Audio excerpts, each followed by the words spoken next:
Behind the Shades.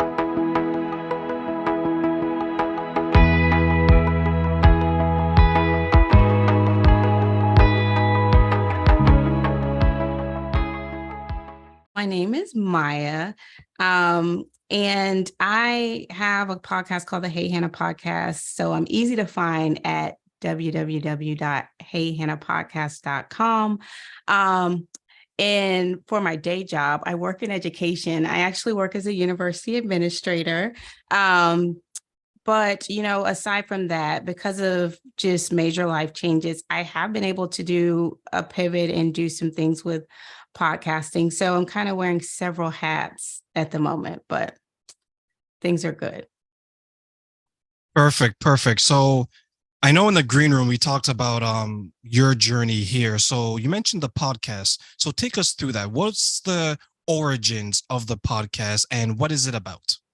Yeah, absolutely. So as I mentioned, it's the Hey Hannah podcast. And Hannah is my daughter who passed away on last year. So the premise of the podcast is we have conversations on the platform that I thought I would have the opportunity to have with her.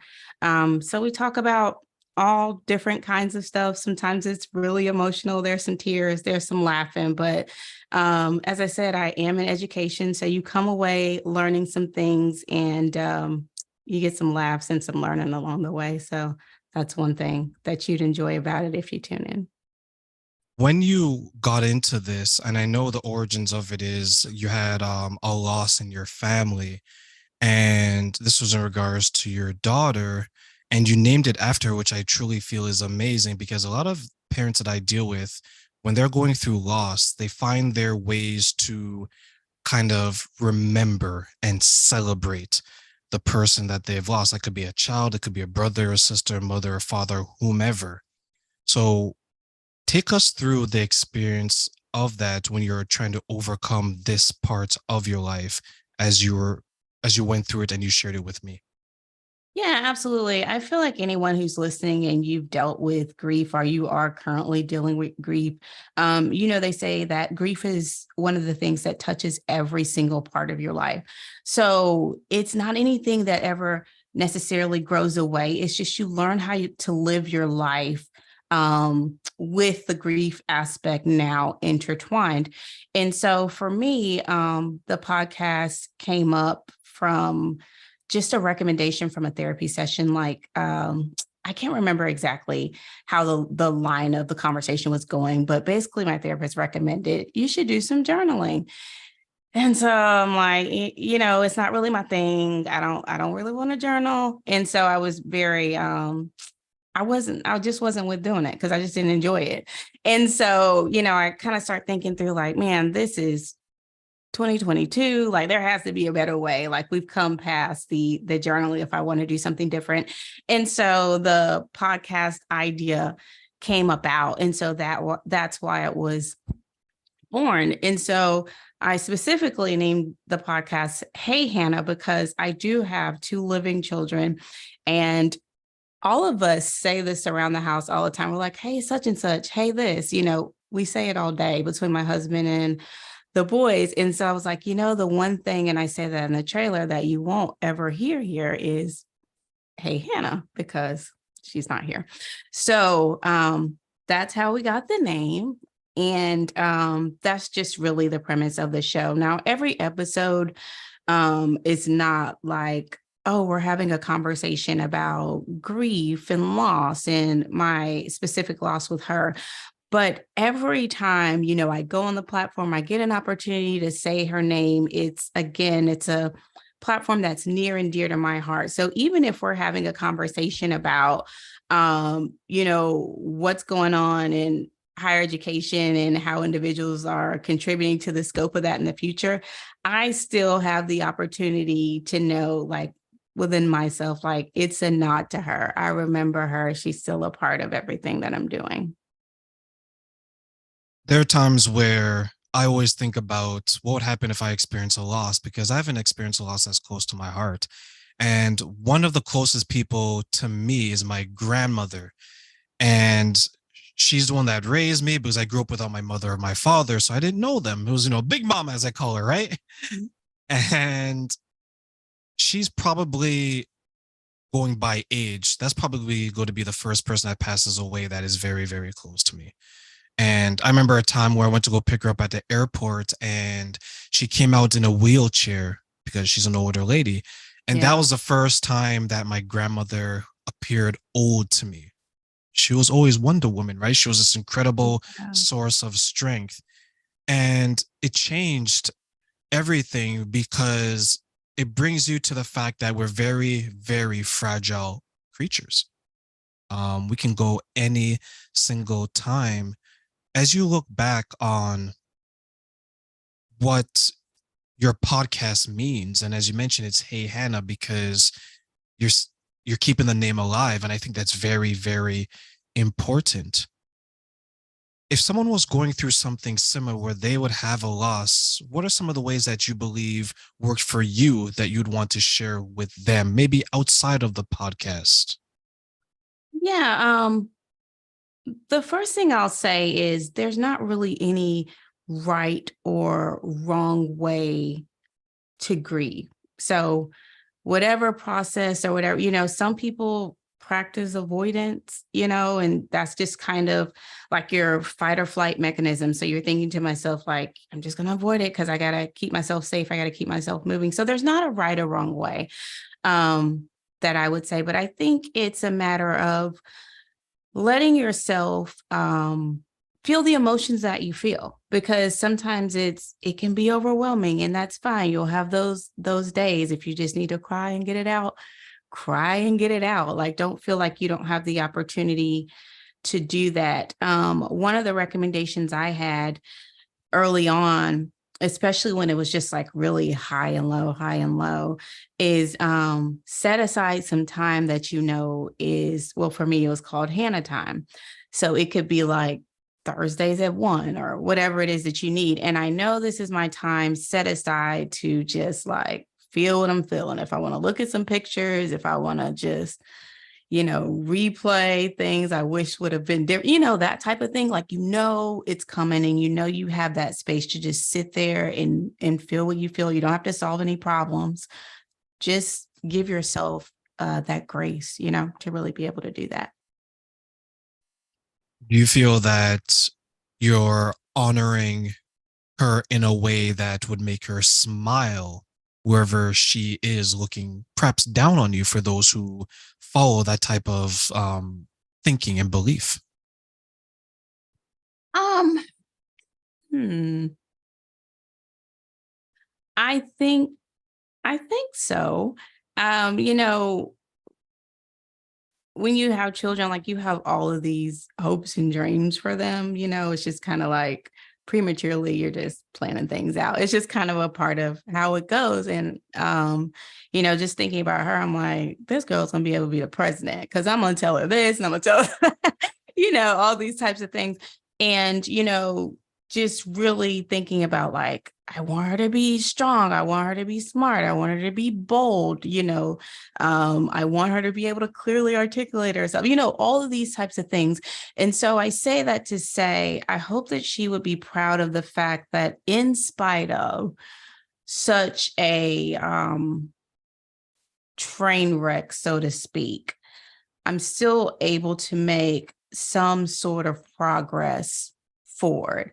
I would want her here to be a woman that, understands life gets hard, but it is still going to move forward. And I want her to be able to be strong in the moment and feel like she would have been able to do that too. So for that reason, I feel like she would probably be smiling like, yeah, that's my mom. She's still doing it. There's some times where the client, the custom, not the clients, the clients that I deal with and the guests, especially the ones I work with, they'll share stories that they wish it could have been different. And they'll say something along the lines that, Terrain, I just wish I had one more day, one more week, one Yeah. more month. And for you, Maya, I guess when you think about that, Was there a time in your life, because I know you shared that it was so difficult for you to go through, and from what you shared, I think that was your first time experiencing a loss so close. Yeah. Right? Was there a time where you said to yourself, just give me one more hour, one more day? And if so, what would you do with the extra time looking back? Yeah. For a while, it was just kind of like a reoccurring thought. Like, if I knew this would be the last time that I got to hold her living, I never would have. Because one of the last moments, I was like, hey, can you hold her? And so I was thinking, I would think through that often. Like, if I knew that would have been the last time, I never would have let anyone else hold her. But, you know, one of the things that you learn through loss is that there's a lot of things that you just absolutely have no control over. And you can replay that, you can go through those sort of things in your mind, but ultimately it doesn't lead you anywhere. You're still back to the reality of that individual's gone, and just be thankful for the time you had. I'm telling you, I don't look forward to the day that I experience a loss. I think I just don't know if I could handle it, because I look at my life and the people I keep close to me, they're so important to Yeah. me, right? And it's like, what would I do? What would I say? One of my friends, he passed away at work, just collapsed in front of everyone at work. This is actually at a bank. So imagine, in front of the customers, in front of the Oh staff, my gosh. everyone, right? And I wasn't there because I worked in a different area. Mhm. And when the news was brought to me and it was shared by his boss at that time, who I knew, it was devastating because him and I always planned to meet up, and we delayed it and we delayed it and we delayed it. And now I don't have the opportunity. And this was during the lockdowns. So I wasn't allowed to attend the funeral. Yeah. Couldn't do that, right? And when I look back on it, and for those listening, we shared our love, well, my love and her hate for horror movies. They live streamed the funeral, and I'm watching this, and I was so creeped out because it's so, anyone who has ever experienced this, it's so bizarre because the camera would zoom in into the coffin and then out of Oh, the coffin, and I'm like, I can't watch this. yeah. Right? Because it reminds me of every horror movie I've ever seen when it comes to something like that. Yeah. But one thing I want to say is that I wish I didn't delay certain things. And that's why I asked you about the extra hour and extra day, because knowing what I know now, looking back, I would have said, no, let's make it for today. Yeah. Since the passing of your daughter, have you noticed any changes after that in regards to maybe your behavior or how you operate in the world going forward? Um, you know, I always knew, like we all know, that our time here isn't forever, but especially in your youth, you're like, I got forever, nothing's gonna happen to me. I remember I had a friend and his dad, he would always like do like these house gatherings. And so his dad would do a lot of cooking. And I remember he was telling us one time, he's like, heck, Maya, I was 30 before I even knew I could die. And so I just kind of laughed, we laughed at the time, and he knew, but it's just kind of like living on the edge. Nothing's going to happen to me. I'm young, I'll be here forever. And, I think post 2020, everyone's realized like anything can happen at any point. And now you hear about young people dropping down left and right. So I think just the reality of you're not guaranteed to get old. Like, you really just don't know. So every moment that you have, make sure that you're capitalizing on it, because there really may not be a tomorrow.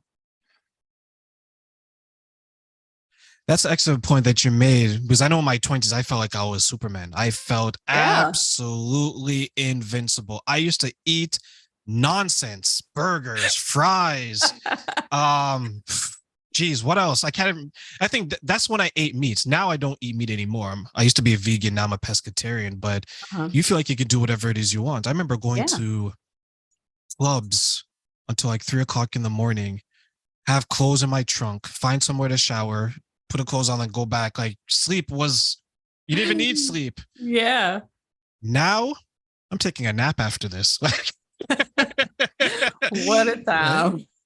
Right? Like it's, did your life change in that way where when you look back, it's like this drastic change where when sometimes you look in the mirror and you're like, is that me? Am I the same person? Are you having those types of moments now?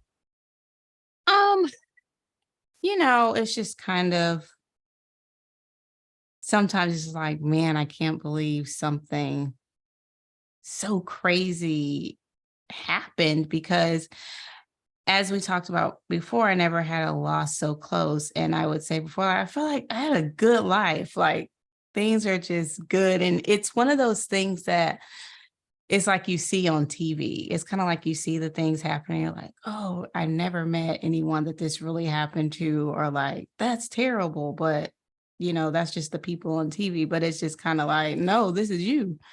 And so it just, it just makes things real. Like, I just can't believe sometimes that this is the plot twist, so to speak. How real was it for you and your family when you're looking for that support system to navigate? Because you mentioned the therapy, right? And I think therapy is really important because it allows you to talk to someone that, for the most part, is like impartial. They're not biased either Yeah. way. Um, but did you have a support system outside of that therapist that was there for you to help you and everyone go through it, or at least to talk about what you guys are going through? Yeah, for sure. I definitely had family around, my husband, friends. Support was great.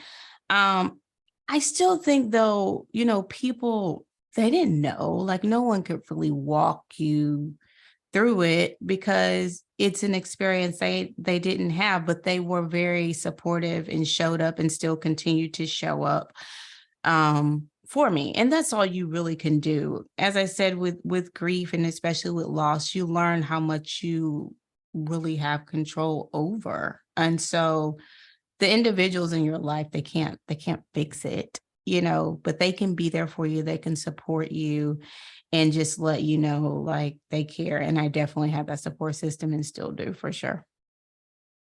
I want to double back to your podcast because I know you mentioned that you have some fantastic guests that share their journey of loss and grief and things of that nature. What's some of the commonalities that you find between your guests that they share when you're interviewing them? Probably one of the most common things has been because I typically ask when I'm specifically talking about grief, like, what can other individuals in your life that care about you do to support you through this? If they didn't do it, what do you wish they would have done? And it's just to be there because we all, know they can't fix it, they can't do anything, but just be there and the importance of other people showing up for you. When you first have a loss, everyone's there, like everyone's around, like, are you okay? You're just like, it's the blanket of covering. But as life continues to go on, which people have every right to continue to go on with their life, you are still forever dealing with the grief. And so you go through periods of like, I want to talk about it. It's been like a year, but I don't want to bring it up and burden other people because I feel like they're gonna, it's gonna drain the room, that type of thing. Just continuing to be there. So that's a common thing that I've definitely heard for sure. And one thing that I've heard that's been really surprising to me is even people who don't solidly say that they have a faith believe that their child is somewhere looking at them or waiting for them somewhere, which I thought was interesting. Ooh, that's a good point because it's one thing to visit the cemetery because that's Yeah. where the body for most people, right? Unless you get it Yeah. cremated. Um, But a lot of people who may or may not believe in God or something else, they feel the presence of that person has passed on, right? So they Yeah. maybe subconsciously believe that the child is somewhere, the person is somewhere. Do you dive into that and try to explore that aspect of it? Because that's at least very interesting to me.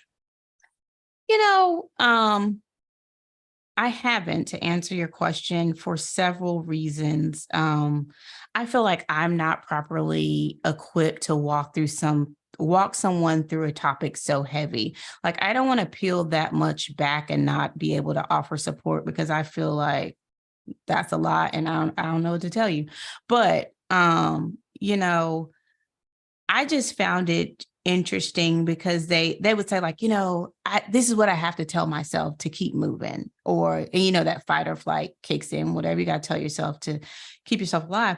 And they're like, this is just what I have to tell myself. I have to think that they're somewhere so I can just go another day. So I haven't personally dug into it, but I just found it interesting. But then I don't want to turn around and like we're already down and be like, but you said you don't believe in the Lord. So what you talking about? So just let it go.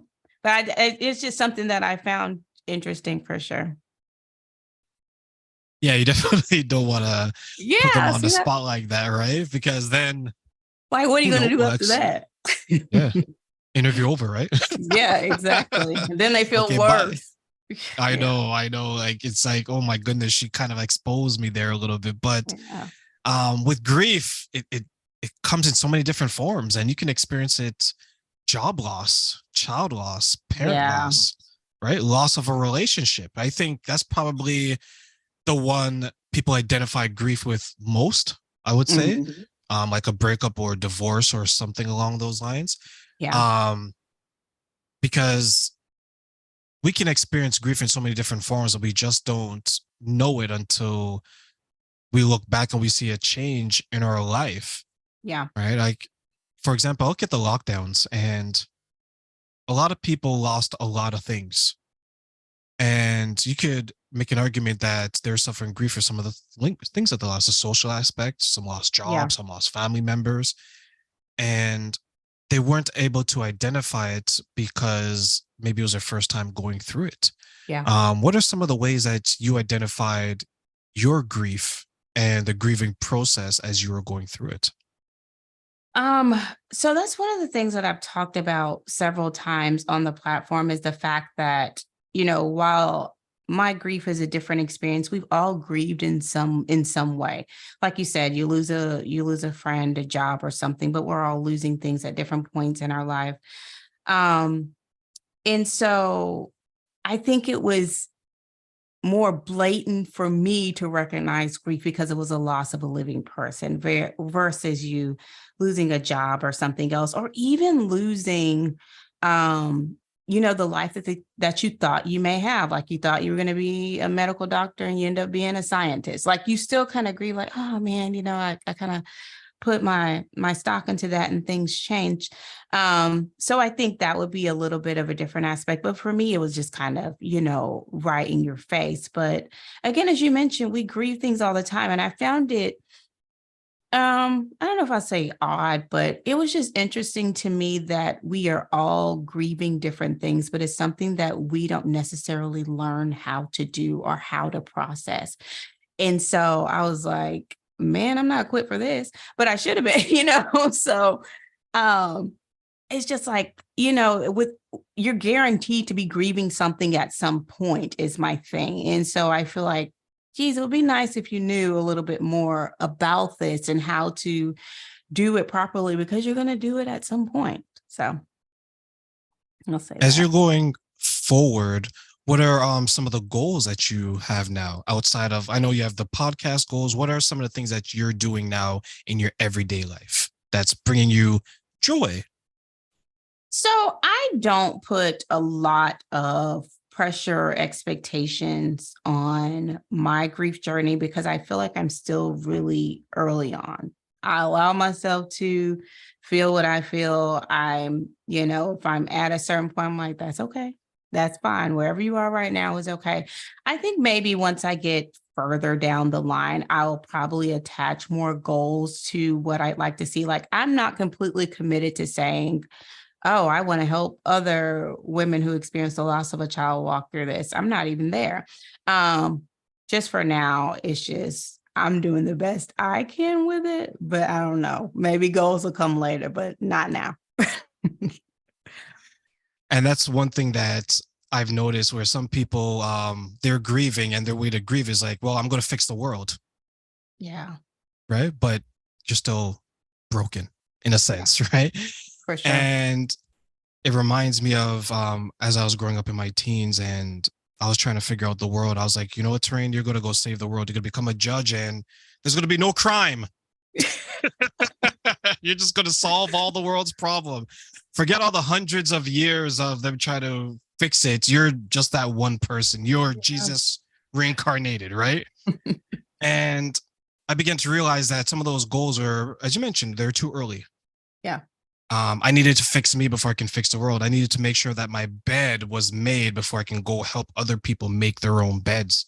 Yeah. And I found that a difficult aspect of my journey because I wanted to expel all of this energy that Mhm. was building up in me, but I didn't know how because I was still grieving and I was trying to rush the process. I was like, okay, get over it, get over it, get over Yeah. it.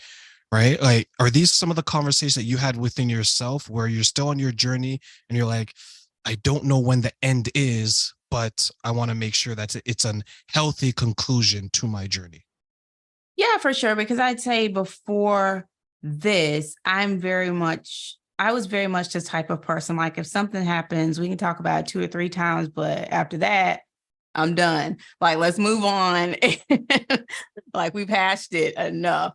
And it's just kind of like, what are we going to do next? But how are we going to pivot from this? So that was very much how I lived just in my day to day. So it was put like just, I guess, walking in a new aspect for me, I would say, because this is, as I mentioned, it's not a thing that you ever totally get over. It's always going to be a part of my story. And you don't want to. Like, do you ever want to completely forget about a child that you birthed? Not really. So, knowing that, is never anything that you are completely over. I think I'm just completely learning each day how to live the best I can with it and giving myself the grace to do that. And that's why I said right now I don't have a ton of goals.